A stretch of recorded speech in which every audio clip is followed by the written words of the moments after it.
Sebuah kapal pesiar sedang terombang-ambing di lautan yang dikelilingi hiu buas. Tiba-tiba sebuah drum besar berisi daging dijatuhkan ke laut dan seketika puluhan hiu menyerbunya. Yang mengejutkan, sepasang kekasih justru dengan sengaja masuk ke dalam kandang besi. Niat mereka adalah untuk berinteraksi lebih dekat dengan hiu di dalam air. Benar saja, manusia memang tidak pernah merasa cukup puas. Setelah merasakan pengalaman menegangkan menari bersama hiu, pasangan itu naik kembali ke atas. Namun suasana tiba-tiba berubah. Kapten kapal mendadak mengeluarkan sesuatu, dan sang pria pun langsung tewas di lautan. Sementara itu, nasib yang lebih mengerikan sudah menunggu si wanita. Kamera lalu beralih ke tepi pantai, tempat kita bertemu dengan tokoh utama kita, Ellie, seorang gadis bebas pecinta olahraga. Hari itu, di pantai, ia berkenalan dengan Jason, seorang pria tampan. Keduanya menghabiskan malam yang manis bersama. Namun sebelum pagi menjelang, Ellie diam-diam pergi meninggalkannya. Baginya, cinta hanyalah seperti ombak datang dan pergi tanpa pernah terikat pada pantai. Pukul 4 pagi, pantai tampak sepi. Ellie sedang bersiap untuk berselancar ketika tiba-tiba muncul seorang asing yang memperkenalkan diri sebagai Mark bagi Ellie. Ia hanya pria membosankan. Ia lalu membuka pesan dari Jason. Tapi saat lengah, sebuah kantong plastik mendadak ditarikkan ke kepalanya. Setelah berjuang selama setengah menit, Ellie pingsan karena kehabisan napas. Seolah itu belum cukup, Mark pun mengeluarkan suntikan untuk memastikan Ellie tak bisa sadar lagi. Kini Ellie benar-benar tak berdaya. Tangan dan kakinya terikat.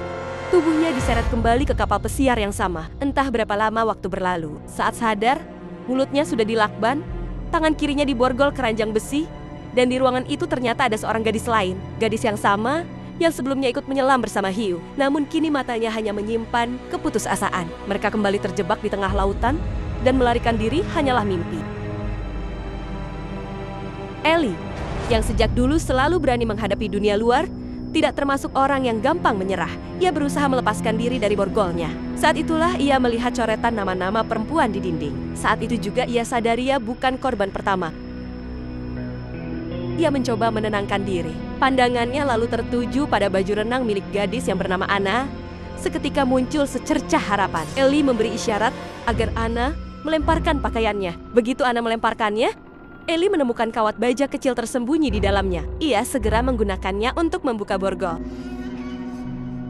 Namun tiba-tiba pintu terbuka. Kedua gadis itu buru-buru menutupi jejak dengan spray. Yang masuk ternyata Mark, si penculik.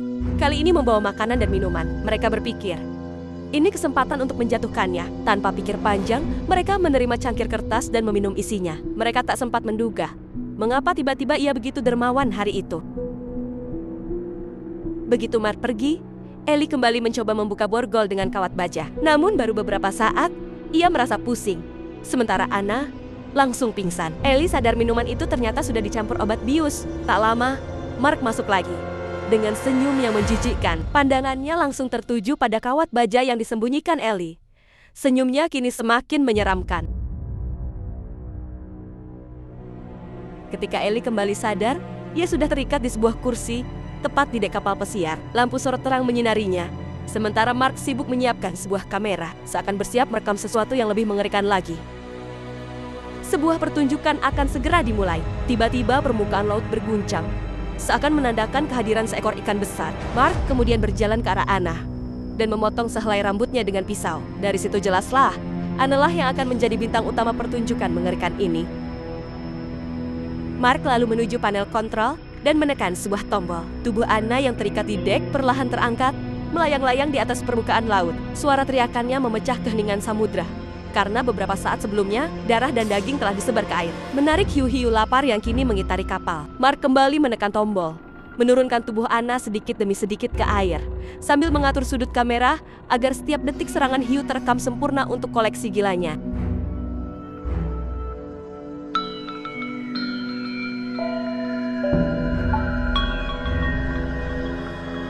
Setelah kembali ke dalam ruangan, Mark dengan rapi menyimpan helai rambut Anna bersama kaset video yang baru saja direkam, memasukkannya ke dalam loker. Di sana, sudah tersusun puluhan kaset lain masing-masing, berisi jeritan terakhir Niowa tak berdosa. Ketika Ellie kembali dibawa ke ruangan yang sama dan diikat, ia akhirnya benar-benar mengerti. Kini gilirannya sudah hampir tiba. Ia mencoba segala cara untuk melepaskan diri, namun borgol itu begitu kuat.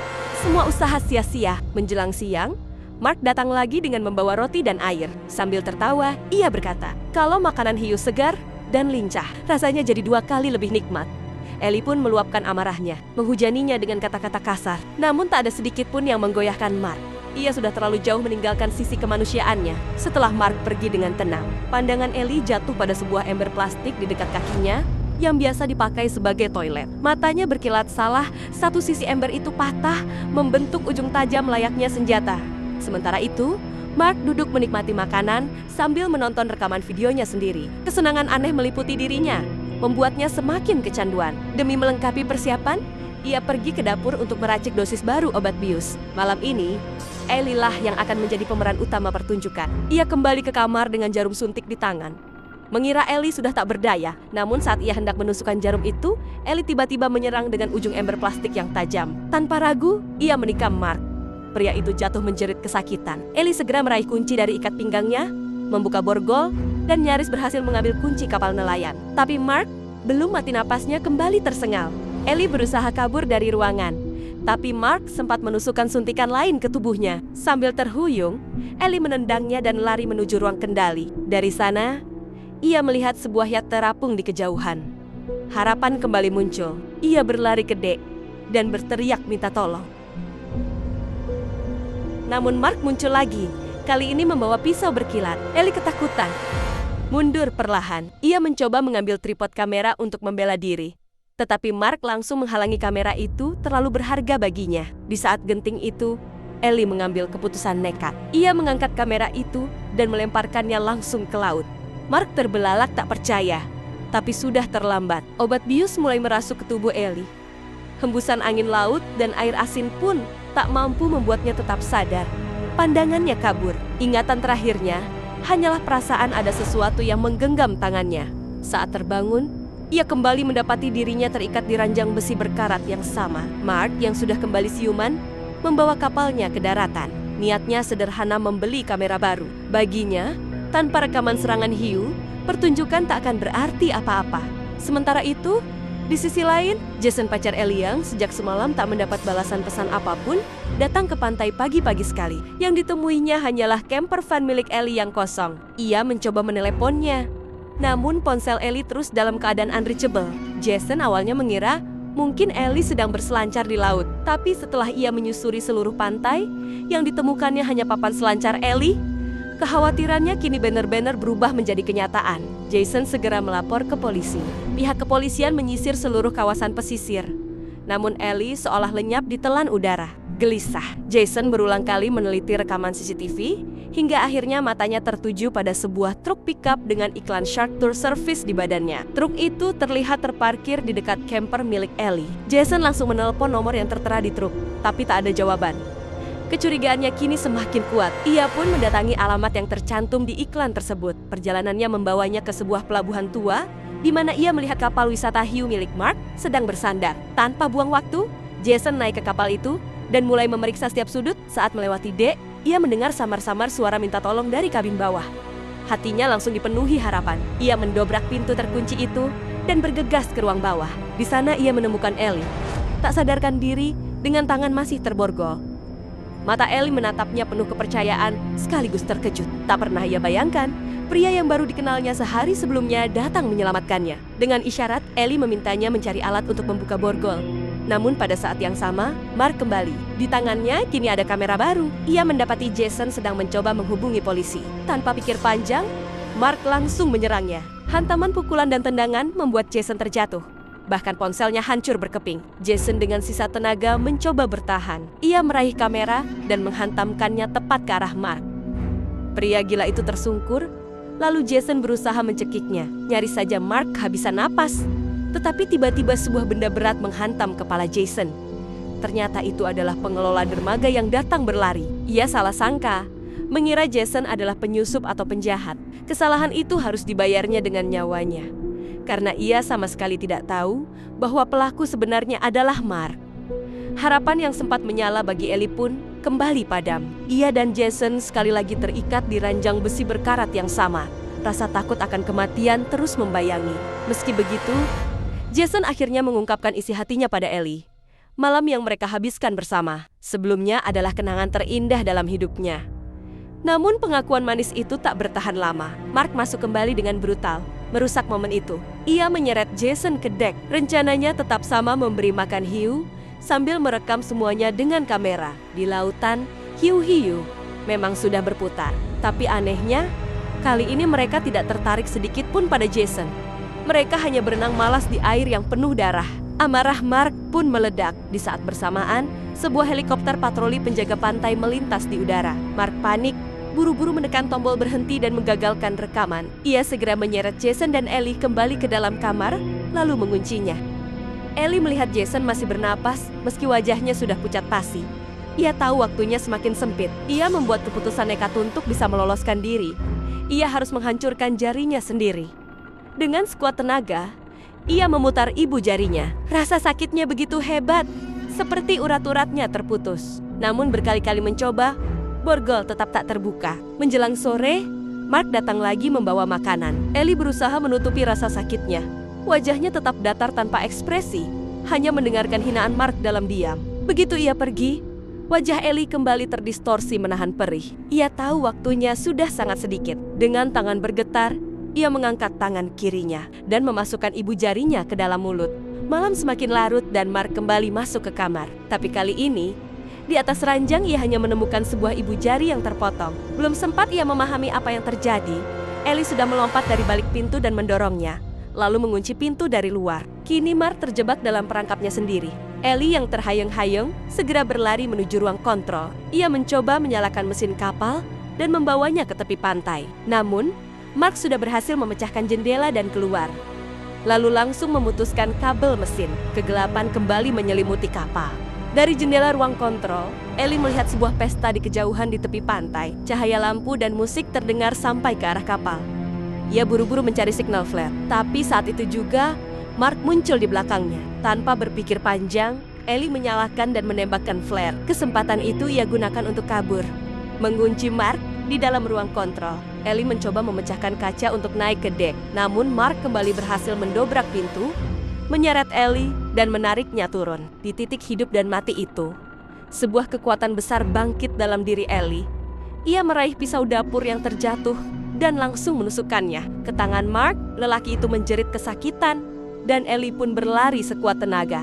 Ia melompat dari dek ke laut hitam, berniat berenang menuju pantai tempat pesta berlangsung, berharap ada yang mendengar teriakannya. Tubuhnya penuh luka, tapi semangatnya belum padam. Setelah perjuangan panjang, Ellie akhirnya sampai ke pasir pantai.